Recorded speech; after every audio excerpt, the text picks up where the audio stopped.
lo que estamos viendo desde que arrancamos la materia, una vez que dejamos esa parte más de definiciones o cuestiones de medición de la economía, es la idea de explicar el desempeño de una economía. O sea, explicar a qué responde la conducta de una economía vista como un todo. Y bueno, la culminación de esa idea es eso que vimos en las últimas clases, en ese modelo de determinación de la renta nacional que llamamos ISLM o oferta agregada y demanda agregada, que son la misma cosa. Viste que la única diferencia es cómo representamos gráficamente. Por ejemplo, si queremos representar un equilibrio de corto plazo, bueno, ISLM es una buena herramienta porque te deja ver con claridad la producción, el tipo de interés de equilibrio, dados un conjunto de valores exógenas, como el consumo autónomo, la inversión exógena, los impuestos, la compra de gobierno, la cantidad de dinero o la inflación esperada. Ese modelo te deja ver cuál es la tasa de interés real y el nivel de producción de equilibrio, donde se cortan la IS y la LM.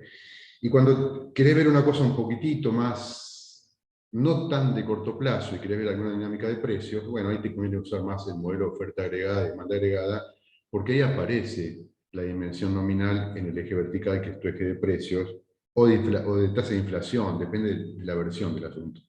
En la versión que yo les conté es precios, en la versión que está en el libro de Bernanke y Frank es inflación. Es lo mismo, es un eje donde tenés una dimensión nominal, el eje vertical, y un eje horizontal donde tenés la dimensión real o nivel de actividad de la economía. Ahora fíjate, toda la sensación que vos tenés cuando mirás ese modelo es que es un modelo estático. O sea, te dice, si estas son las variables exógenas, este es el nivel de producción y tasa de interés, en un caso, o este es el nivel de producción y el nivel de precios, en el otro caso, oferta agregada y demanda agregada. Es decir, toda la sensación que vos tenés es que es un modelo estático, y de hecho es un modelo estático. O sea, la cabeza de los tipos que empezaron esta historia, la macroeconomía no es una disciplina tan vieja como uno podría pensar. Yo le diría, lo que yo les enseño es esencialmente una construcción de unos tipos que empezaron a elaborar estas ideas entre 1900, fines de los años 30, o sea, comienzo de los 40 y mediados de la década de 50, 60. Es decir, ahí están Higgs, Samuelson, Alvin Hansen, qué sé yo. Un montón de tipos que ya son macroeconomistas en el sentido contemporáneo, elaborando ideas a veces en base a ideas anteriores, por ejemplo, como es notorio, ideas de Keynes, pero básicamente elaborando ideas a partir de un marco de una disciplina nueva, que era la teoría del equilibrio general y la teoría económica. Pero todo ese enfoque es un enfoque muy estático, donde vos querés entender qué es lo que determina en un momento del tiempo la renta de una economía. Y eventualmente querés entender si ese nivel de renta es la producción potencial, o sea, es la producción que esa economía podría tener si usara todos los recursos disponibles, o si no lo es. Entonces, ahí está el tema de la brecha de producción. Entonces, ese es todo el chiste de este modelo, ¿no? Entender si estás en el equilibrio de tu empleo o si no lo estás, eventualmente, idear qué cosas podría hacer el gobierno, algunas las vimos, la política fiscal, la política monetaria, para hacer algo que cambie el equilibrio de corto plazo para que ese equilibrio sea al mismo tiempo un equilibrio de largo plazo, de pleno empleo. Hasta ahí nuestra historia. Ahora, ¿cuál es la sensación que uno tiene cuando termina de ver este modelo macroeconómico de corto plazo o de corto y mediano plazo? Bueno, ¿dónde está la historia en esto? O sea, ¿qué es lo que hace que el mundo avance, se mueva, que las sociedades prosperen, que mejoren los niveles de vida? Y la verdad es que el modelo tiene incorporado, van a ver ustedes, eh, aspectos de dinámica, que es lo que yo quiero contarles hoy. Es decir, hoy quiero abrir una puertita de este modelo, un poco forzándolo, para ser sincero, pero abrir una puertita para que ustedes vean por dónde salimos de un modelo estático, de un modelo que te explica la foto de la economía, para entender la película de la economía, la dinámica de la economía. Y van a ver ustedes ahora que si uno le pone un poco de atención y se pone a pensar, a elaborar un poquito de las ideas, hay algo metido ahí, yo creo que de manera no inocente por los autores, que introduce un elemento dinámico. Obviamente está muy implícito, no está desarrollado. Voy a tratar de darles algunas pistas de cómo pensar el aspecto dinámico de ese modelo macroeconómico. Y de paso me sirve para abrirme, como les decía, una puertita para contarles un tema que vamos a ver, bueno, no tengo mi cronograma ahora a la vista, pero en un par de clases más, que es definitivamente cómo es el mecanismo del crecimiento a largo plazo de la economía. Hoy no me voy a enfocar en eso, me voy a enfocar en ese aspecto dinámico que les digo. Ese aspecto dinámico obviamente tiene que ver con el papel del ahorro y la inversión, es decir, es el aspecto de la economía que conecta los periodos de la economía en el tiempo. Cuando uno dice consumo, compra del gobierno, uno está mirando un periodo puntual de economía, no está mirando el flujo de gasto de las compras del gobierno o el flujo de consumo en un año, ponele. Pero cuando uno habla de la inversión y del ahorro, ya está abriendo una perspectiva de lo que llamamos la dimensión intertemporal o multiperíodo de la economía, que es lo que les quiero contar hoy. Eso me va a permitir tener un esquema de la economía multiperíodo, dinámico, que nos asfalta el camino para ver los temas muy interesantes del crecimiento económico, temas muy interesantes en cualquier país del mundo y recontra súper importantes en un país como el nuestro, que hace muchos años no crece. Y por lo tanto, hace muchos años que ha perdido la hilación de la trama de mejorar los niveles de vida de los argentinos. ¿Qué más? Bueno, entonces, aprovechando que voy a hablar de ese tema, y entonces voy a poder hablar de la inversión en la economía, un tema fundamental.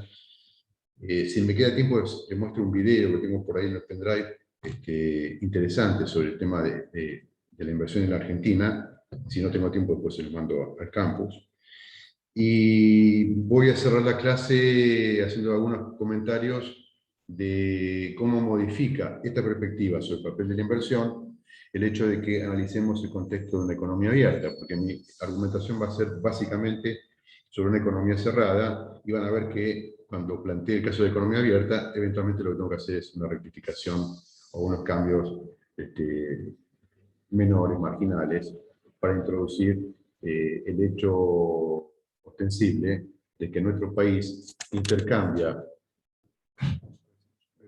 no tengo luz ahí, nuestro país intercambia bienes, factores de producción y activos financieros con el resto del mundo, que es lo que voy a hacer en el último rato de la clase. Preguntas hasta acá, sobre temas que estoy contando, sobre ideas conectadas, sobre ideas anteriores. A ver, volvamos un poco para atrás. Volvamos un poquitito a la contabilidad del ingreso nacional. Acordate que vos podías visualizar la producción de la economía, el producto, abriéndolo en función de las categorías de los agentes que compran la producción. Si es una economía cerrada, por lo tanto, la única posibilidad es que la compren agentes domésticos, vos podías abrir la producción en tres categorías que eran el consumo de los hogares, o sea, el consumo privado, la inversión privada o la inversión privada bruta interior, ahora voy a explicar más adelante, va a salir a luz por qué llamamos a eso inversión bruta, a la inversión interior. El gasto total en bienes y servicios del sector público, que es la letra G, acuérdense que eso condensa todas las decisiones de compra de bienes y servicios de todas las administraciones públicas. Bueno, y eso es una manera de decir, lo que se produce, alguien lo compra, punto. Es una manera de abrir la producción de la economía. Ahora, fíjate, una manera alternativa de mirar la producción es mirar, acordate que todas las cosas que se venden implican flujos de pagos en la economía, es decir, esas compras del gobierno, esos gastos de consumo y esos gastos de inversión de la primera identidad que ven en pantalla, eso genera una cantidad de rentas en la economía, o sea, el ingreso nacional. Entonces, la otra manera de ver ese proceso es mirando lo mismo, el producto, la renta, que es lo mismo, desde el punto de vista de cómo se asigna el ingreso nacional. Entonces, ahí podemos escribir otro tipo de apertura de la producción, diciendo que el PIB, o la renta nacional, que es lo mismo, es igual al gasto de consumo, más el ahorro nacional, o sea, el ahorro total de la economía, más los impuestos pagados. ¿Por qué? Bueno, porque la renta nacional se usa para eso. O bien pagamos impuestos para el ingreso, o bien ahorramos, o bien consumimos. ¿Dudas hasta allí? Ahora, fíjate, si uno pone un poco de atención ahí, uno ya puede advertir que hay un elemento de dinámica que lo podemos escribir así. Si esas son dos formas alternativas de escribir la producción o la renta de la economía, déjenme escribirlas igualadas una contra otra. O sea, si C más I más G es el producto, y si S más C más T es el producto, puedo escribir que uno es igual al otro. Fíjate, si yo cancelo el elemento común que tiene esas dos identidades, que es el consumo, que está de los grados, me queda esa expresión que tengo ahí que dice que el ahorro nacional más los impuestos es igual a la inversión más las compras del gobierno. A ver, como primera especulación, como si te dijera una especie de cuentita en una servilleta para tener una charla de café sobre economía. Fíjate que si yo hiciera un supuesto, dijera, imagínate que el gobierno tiene las cuentas en equilibrio, tiene equilibrio fiscal. Si eso es así, T es igual a G. Si T es igual a G, también lo puedo cancelar. También lo puedo cancelar. Y me queda entonces una identidad entre el ahorro y la inversión, que es una cosa que ya hemos visto al comienzo de la materia, que vos podías escribir la identidad de la economía como una identidad entre la producción y el gasto, o que puedes escribirla como una identidad entre el ahorro y la inversión. A ver, ¿qué estamos diciendo ahí? Que el ahorro es igual a la inversión. Fíjate que esta es una identidad entre cosas que la economía hace con la producción. Acá no aparece el dinero siquiera, los activos financieros, la bolsa, los bancos. Esto es, de este lado, quién compra la producción, y de este lado es como si vos miraras la producción desde el punto de vista de cómo se dispone de la producción. O sea, imagínate una economía que produce un solo bien. No sé, un solo bien, cualquier, cocos. Entonces, del lado derecho voy a decir, bueno, la cantidad de cocos que se consumen, la cantidad de cocos que compran las empresas para producir más cocos en el futuro, y la cantidad de cocos que compra el gobierno para distribuir de acuerdo a un criterio más o menos político o sistema político de esos cocos. Y de la izquierda, ¿qué tenés? De los cocos que existen en la economía, ¿cuántos cocos se consumen? ¿Cuántos cocos se dejan de consumir? ¿Se ahorran? ¿Y cuántos cocos se dan al gobierno en la forma de impuestos, de tributos? Es decir, pensemos que esos fueran bienes. Entonces, fíjate que lo que estamos diciendo en esta identidad que dice que el ahorro es igual a la inversión, es esto. Hay una parte de los cocos, o sea, de los bienes presentes, que no se consumen y que se transforman en inversión, es decir, en cocos que se utilizan para aumentar la capacidad futura de producir cocos. Es decir, ahí está el elemento dinámico de la economía. Ahí estamos diciendo que algo que hacemos hoy delimita la forma futura de la economía.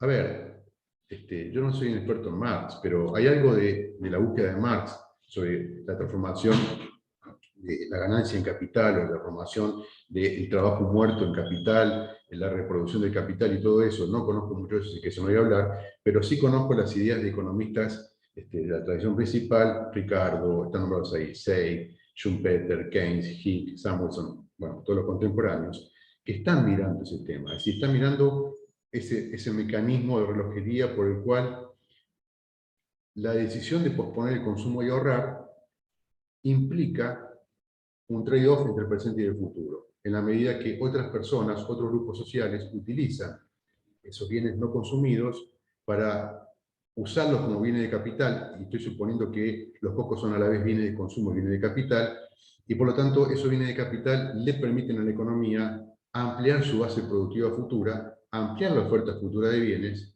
obviamente ampliar el consumo futuro y por lo tanto el bienestar de la sociedad.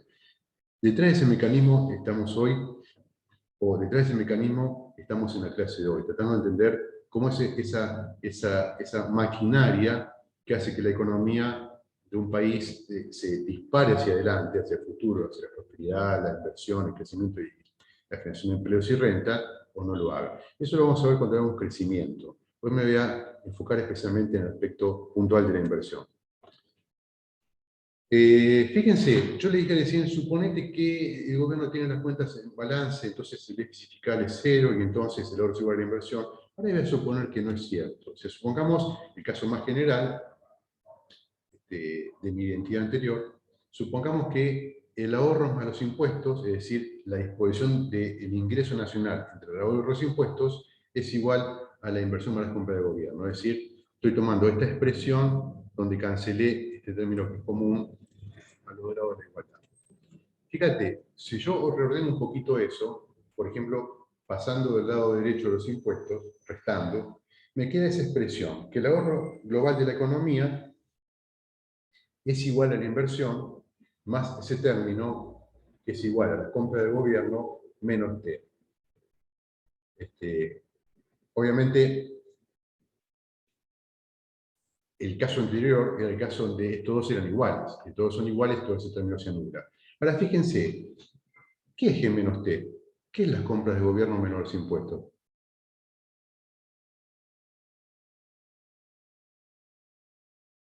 ¿Cómo llamamos a eso cotidianamente? La diferencia entre lo que el gobierno gasta y los recursos de que dispone.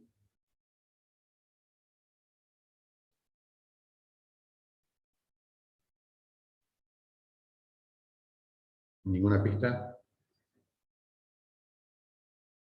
¿Cómo llama el periodismo a la diferencia entre las erogaciones del gobierno y los recursos del gobierno?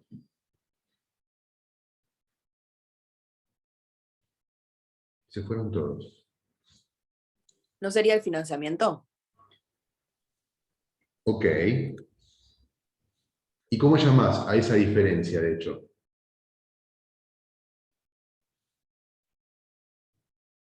Suponte que fuera tu casa, y eso es lo que gastas en tu casa menos los recursos que tienes en tu casa. Suponete que, a ver, para hacerlo más fácil, que eso es un número positivo, que G menos T te da positivo. Si G menos T te da positivo, quiere decir que G es mayor que T. ¿Están de acuerdo? Sí. ¿Cómo llamamos a eso cuando lo que gastas en tu casa es mayor que el ingreso de tu casa? Déficit. Déficit. Entonces, G menos T, así como está escrito, es el déficit. Podía escribirlo distinto, podía escribirlo como T menos G, entonces sería el ahorro, ¿no? Si fuera positivo. Si T menos G fuera positivo, sería el ahorro. Si G menos T es positivo, es el déficit. Porque es positivo, quiere decir que G es mayor que T. Ahora, fíjate, si eso es positivo, si G es mayor que T, si todo este número es positivo, yo puedo entender esto. Si yo paso esa I de la inversión del lado izquierdo, se la paso restando, me va a quedar S menos I, o sea, el ahorro menos la inversión. Si G menos T es positivo, ¿cómo tiene que ser el ahorro respecto a la inversión?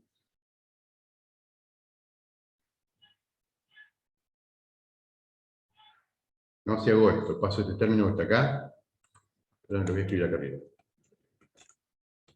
Escribo esto mismo así, miren.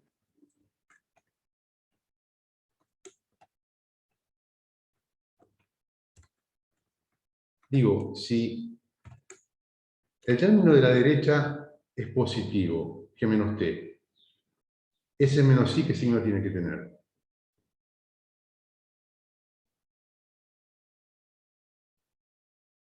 Para mantener El igual. mismo. El mismo. Si tiene que tener el mismo signo, o sea, tiene que ser positivo, ¿cómo tiene que ser S en relación a I? Más grande. Más grande. Mayor. Tiene que ser mayor. Entonces, cuando vos experimentás un déficit fiscal, el ahorro tiene que ser mayor que la inversión interior. ¿Por qué? Porque parte del ahorro interior o del ahorro global se destina a financiar el déficit fiscal. Primera gran cuestión. Es decir, el ahorro de la economía obviamente está conectado con la inversión, pero solo cuando la economía tiene el presupuesto en equilibrio, el ahorro es igual a la inversión. Cuando en esta economía el ahorro nacional es mayor que la inversión, eso implica que una parte del ahorro se está usando para financiar el déficit fiscal. Fíjate, el caso contrario sería que G menos T fuera negativo. ¿Se dan cuenta ustedes que si G menos T es negativo, en vez de déficit fiscal hay qué cosa?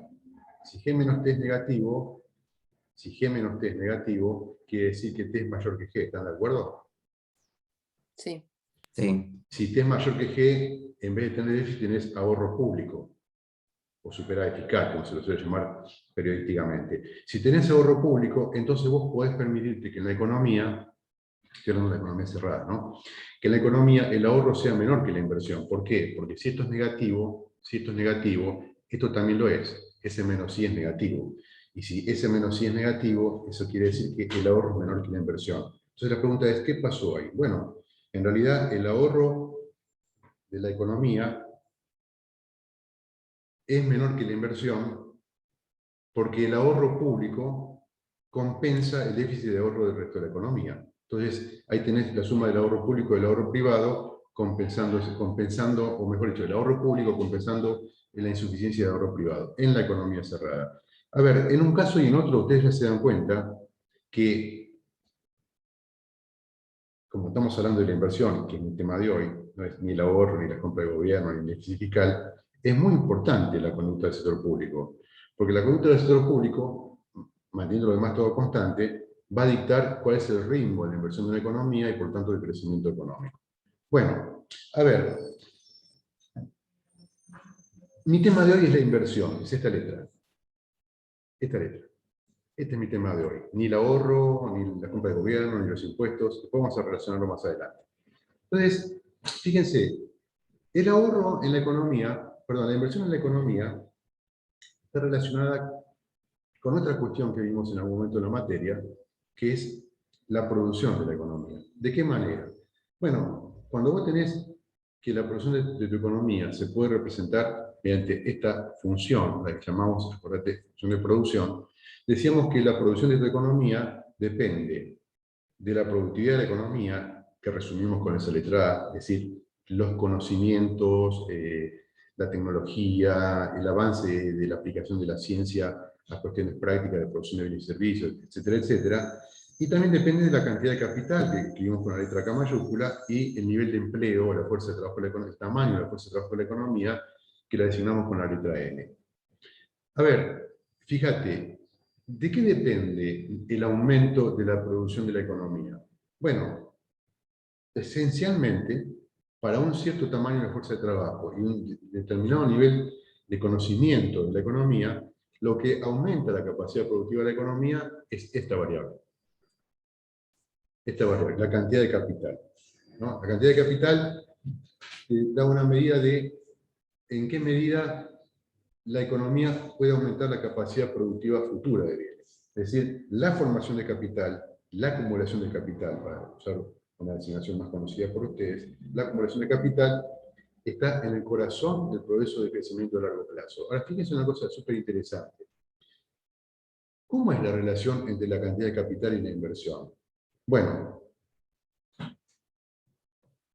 el mecanismo es este. La cantidad de capital de tu economía, que es importante porque de la cantidad de capital depende el nivel de producción, por tu función producción, está relacionada con la inversión. La cantidad de capital es ese tipo de variable que en economía llamamos una variable stock. Es decir, si vos tenés que decir cuál es la cantidad de capital de la economía argentina en el año 2020, es una foto de la economía argentina. Es como yo te dijera cuál es mi extracto en mi cuenta de ahorro en el banco. Es una foto. O sea, voy al banco, le pido al oficial de cuenta que me dé un extracto de mi cuenta hoy y eso es una foto de mi riqueza, entre comillas, por así decirlo. Ahora, ese es un tipo de variable. Otro tipo de variable, para seguir con el ejemplo de la cuenta del banco, es mis ingresos mensuales. O sea, los ingresos son una magnitud que es un flujo mensual. Todos los meses hay un flujo de ingresos y de egresos, obviamente, de mis gastos, a mi cuenta bancaria. Esos flujos de ingresos y de gastos que yo hago con mis ingresos modifican mi stock de riqueza, mi cuenta del banco. Bueno, del mismo modo en que esos flujos de ingresos y egresos de mi cuenta están relacionados con mi stock de riqueza, mi saldo en la cuenta, eso mismo ocurre en la economía entre la inversión y la cantidad de capital o stock de capital. Es decir, el flujo de inversión en una economía es lo que dicta la variación de la cantidad de capital. Entonces, para ponerlo en un esquema fácil de entender, en dos periodos de tiempo. Suponete que vos estás analizando dos periodos de tiempo, el periodo 1 y el periodo 2. Entonces, la cantidad de capital en el periodo 2, o sea, la cantidad de capital que vas a tener en el periodo que viene, es igual a la cantidad de capital que tenés más el flujo de inversión durante ese periodo, o sea, durante el periodo 1. Entonces, si vos tenés al comienzo del periodo 1, suponte, caso 1 que es igual a 80, e invertís 20, al final del periodo 1, comienzo del periodo 2, vas a tener caso 2 igual a 100, que es igual a 80 más 20. A ver, estoy suponiendo por ahora, para simplificar un poco mi argumento, que el capital no se desgasta. Entonces, toda la inversión es aumento de la cantidad de capital. Después voy a matizar un poco el argumento. Entonces, fíjate, la cantidad de capital que yo tengo en el periodo 2 es igual a la cantidad de capital que tengo en el periodo 1, más la inversión que tiene lugar, más el flujo de inversión que tiene lugar durante ese primer periodo. Bueno, otra manera de escribirlo, si yo paso restando K1 del lado izquierdo, es que K2 menos K1, o sea, el capital que voy a tener, el stock de bienes de producción que voy a tener, menos el stock de producción de bienes, el stock de bienes productivos que tengo hoy, o sea, delta K es igual a la inversión.